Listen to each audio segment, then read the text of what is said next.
This dhyana can come either from reading or by seeing or by hearing. It can come.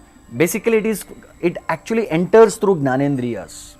So, what are the Gnanendriyas? Eyes, ears, nose, tongue, skin. So, from these Gnanendriyas, knowledge acquiring senses, the knowledge about the sense object enters inside the mind. So, then we start contemplating in the mind. Mind is a storehouse of thoughts. So, mind starts thinking, meditating, contemplating, and this contemplation leads to attachment. And this attachment further leads to desire. That is what Krishna is saying. So, now when we hear this shloka and Krishna's analysis, what is the lesson for us?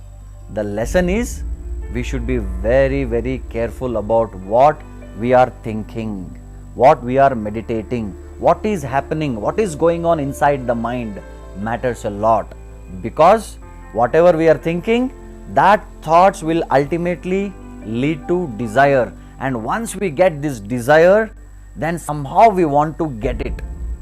If it is good, then it is good. If the desire is good and the sense object what we are thinking is good, then everything is good, well and good. But if the mind is thinking something about negative or about a wrong, bad habits, then these strong desires to enjoy will also lead to frustration. Krishna very interestingly tells about this desire. So from this we see the entire Mahabharata war started because of Duryodhana's desire. So Duryodhana somehow or other he wanted to usurp the entire kingdom, Hastinapur.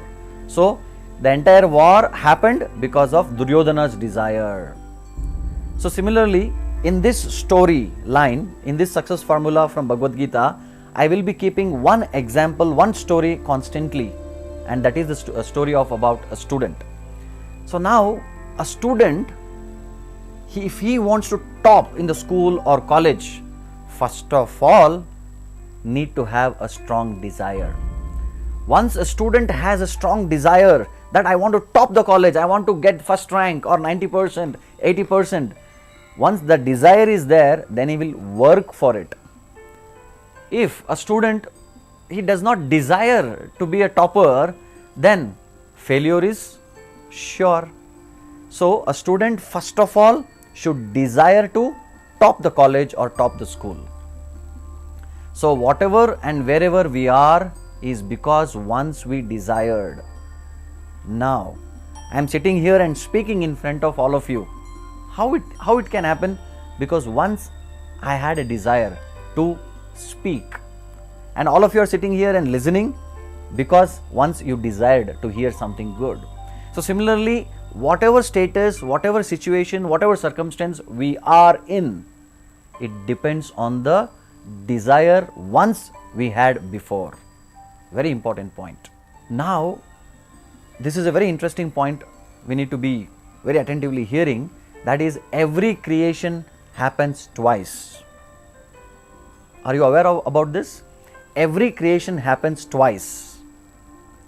The first creation happens, I call it as mental creation. So mentally first we need to plan what we want to do. It may be, so I call it as goal setting. So this mental creation or a blueprint, even if someone wants to construct a beautiful a castle or a bungalow, first it has to come on the paper. So that is a blueprint. So first creation happens in the mind and on the paper, and second creation happens, that is physical creation, and this happens because of time management.